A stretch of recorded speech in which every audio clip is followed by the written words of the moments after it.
Hello everyone, स्वागत इस very important session में। और आज हम लोग बात करने वाले हैं इनऑर्गेनिक केमिस्ट्री के एक बहुत ही इंपॉर्टेंट टॉपिक का, जिसका नाम है पॉलीहैलाइड आयन।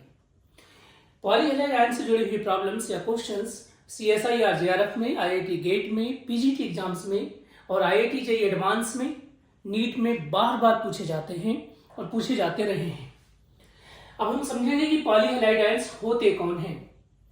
तो जब कभी कोई हैलाइड आयन, मतलब कि हैलोजन का आयन, अनायन एक्सेस में हैलोजन से रिएक्ट कर जाता है या किसी इंटर हैलोजन कंपाउंड से रिएक्ट करता है, तो उसके रिजल्ट में हमें मिलता है पॉलीहैलाइड आयन।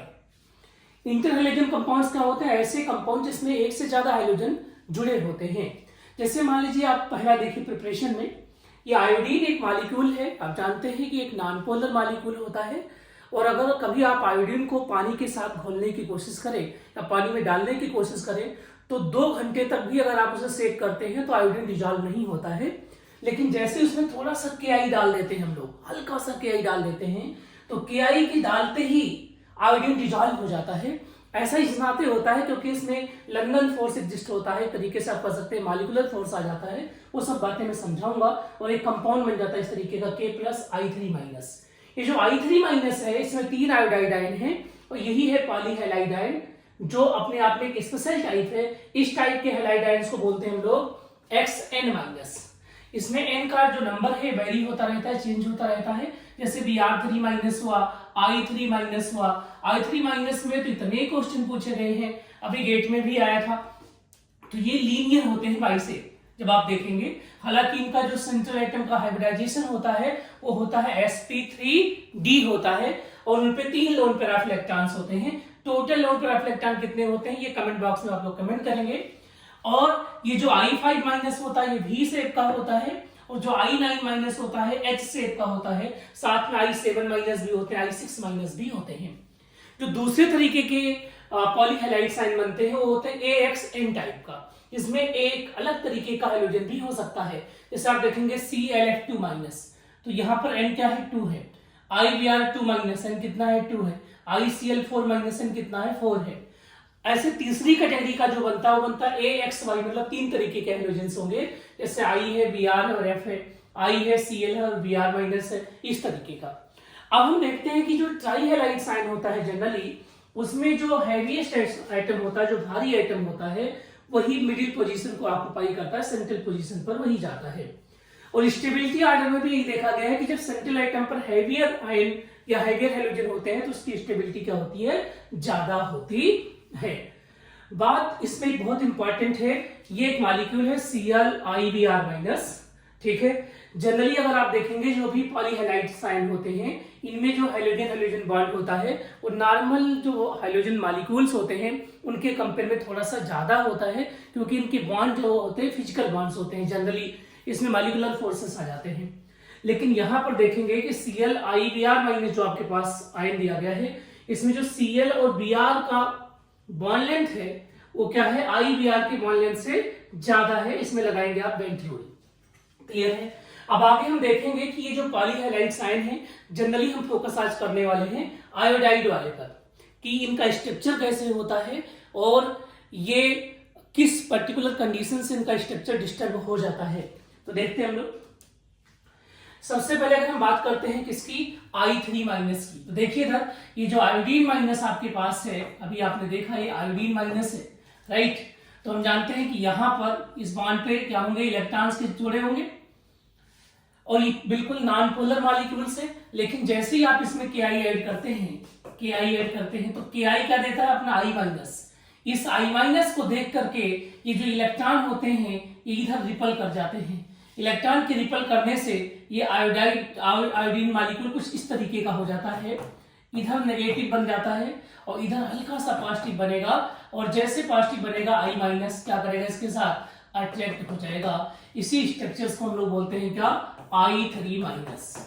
अब आते हैं वेस्पर थ्योरी में, इनऑर्गेनिक केमिस्ट्री में और साथ में वेंट रूल में। तो देखते हैं इसका स्ट्रक्चर कुछ ऐसा होता है। यहाँ पर एक आयोडीन होता है जिसके इक्वेटोरियल पोजीशन पे 3 लोन पेयर ऑफ इलेक्ट्रॉन्स होते हैं। क्लियर है? और बाद में आप साथ में आपके 2 आयोडीन जुड़े होते हैं। तो इसका जो हाइब्रिडाइजेशन होता है वो तो होता कैसा? sp3d, लेकिन एक्चुअल स्ट्रक्चर क्या होता है उसमें लोन पेयर को नहीं देखते हम लोग, इस नाते हो जाता है लीनियर। क्लियर बात है ऐसा। अगर बात आपसे कोई कहता है कि I5 माइनस कैसा होगा, है ना, ये किसका एक ऐसा होगा, तो आप सिंपली बोलेंगे I5 माइनस ऐसा हो जाएगा।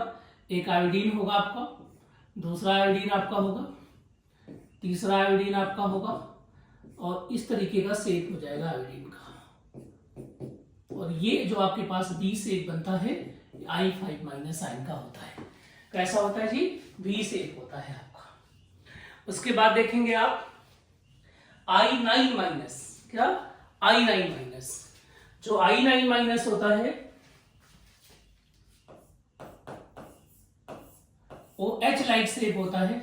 तो इस तरीके से हो जाता है आपका I, फिर से I हो जाएगा आपका यहां पर।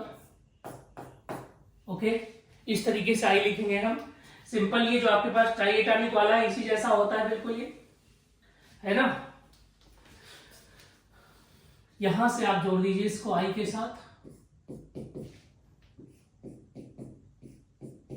कितने हो गए, 1 2 3 4 5 6 7 8 और 9।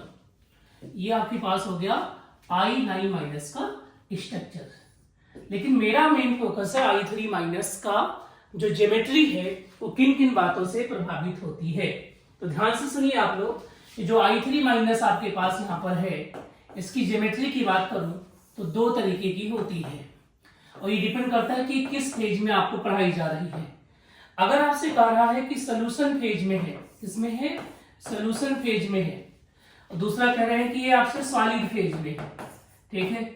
अगर सोल्यूशन फेज में पूछा गया है तो ये ऑलवेज सिमेट्रिकल होगा। क्या होगा, ऑलवेज सिमेट्रिकल होगा।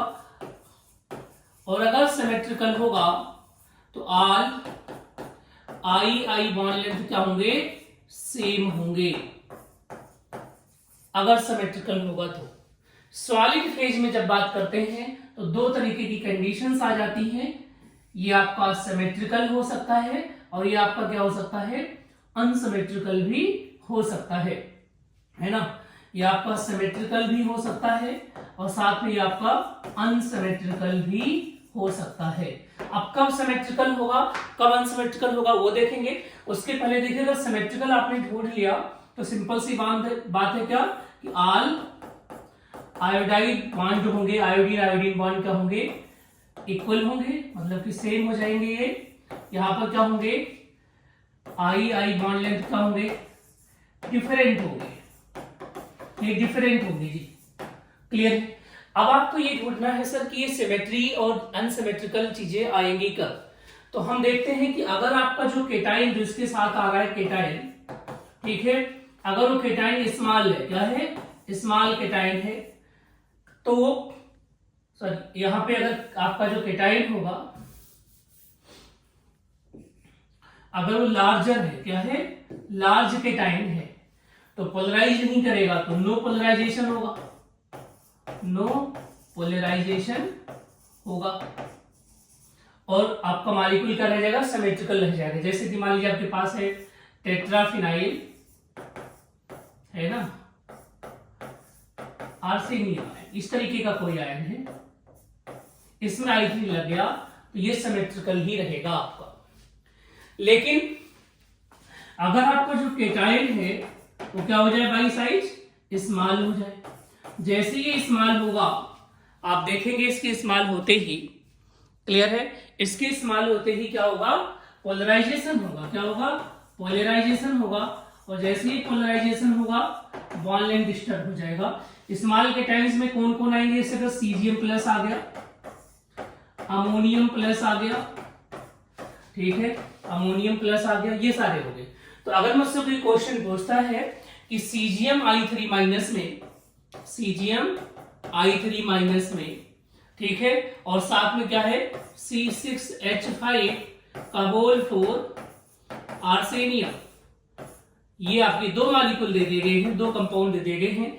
इसमें आयोडीन के बीच का बॉन्ड क्या होगा, डिफरेंट होगा, क्योंकि सीजियम का जो केटाइन है वो छोटा है कंपैरेटिवली, इस नाते आयोडाइड जो सिस्टम है उसको क्या कर देगा, पोलराइज कर देगा। पोलराइज करेगा तो अपनी ओर खींचेगा, इससे स्ट्रक्चर क्या हो जाएगा, अनसिमेट्रिकल हो जाएगा। तो जब भी सिमेट्रिकल और अनसिमेट्रिकल पूछेगा तो आप पूछेंगे कि एक्चुअली में फेज कौन सा है। वो सोल्यूशन फेज में है तो ऑलवेज सिमेट्रिकल होगा, उस देखना ही नहीं कोई भी आयन कैटायंस हो। और अगर वो सॉलिड फेज में आ रहा है तब दो कंडीशंस मिलेंगे, एक होगा क्या सिमेट्रिकल का कंडीशन और एक होगा क्या अनसिमेट्रिकल का कंडीशन। जब सिमेट्रिकल की बात करेंगे कब होगा तो हम कैटायन की ओर जाएंगे। अगर कोई लार्जर कैटायन हो, बड़ा कैटायन होगा तो हम जानते हैं फजान्स रूल से उसकी पोलराइजिंग पावर क्या हो जाएगी, बिल्कुल कम हो जाएगी। और जो पोलराइज नहीं कर पाएगा उस कंडीशंस में जो ज्योमेट्री है उसको डिस्टर्ब नहीं कर पाएगा। लेकिन जैसे ही कैटायन की साइज छोटी होती है, छोटे कैटायन की पोलराइजिंग पावर ज्यादा होती है, जिससे वो जो नेगेटिवली चार्ज आइटम उसे अपनी ओर खींचने की कोशिश करते हैं उसके इलेक्ट्रॉन क्लाउड को, जिससे ज्योमेट्री क्या हो जाती है, डिस्टर्ब हो जाती है।